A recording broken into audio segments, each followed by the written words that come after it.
Hello viewers, ఒక బియ్యం బస్తాను తీసుకొని రెండు వైపులా కూడా సమాన భాగాలు వచ్చేలాగా కట్ చేసుకోండి. పొడవు వెడల్పు కూడా సమానంగా ఉండేటట్టు చూసుకోండి.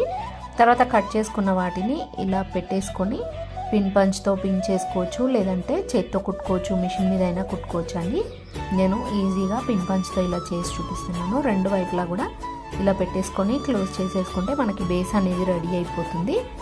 రౌండ్ షేప్లో వస్తుందన్నమాట.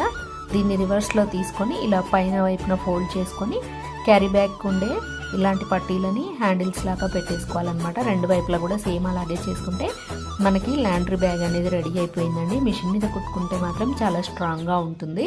మీరు ట్రై చేయండి. చూసారు కదా, ఈ మోడల్లో రెడీ అయింది. లోపల వైపున ఇలా అట్టన్ కానీ ఏదైనా పెట్టుకుంటే స్ట్రాంగ్గా ఉంటుందన్నమాట. ఒక బియ్యం బస్తాల్లో ఎన్ని బట్టలు అయితే పడతాయో అన్ని బట్టలు పడతాయండి. ఇందులో కూడా బ్యాగ్ని బాత్రూమ్ దగ్గర నుంచి వాషింగ్ మిషన్ దగ్గరికి తీసుకెళ్ళొచ్చు, వాష్ చేయడానికి కూడా తీసుకెళ్ళొచ్చు.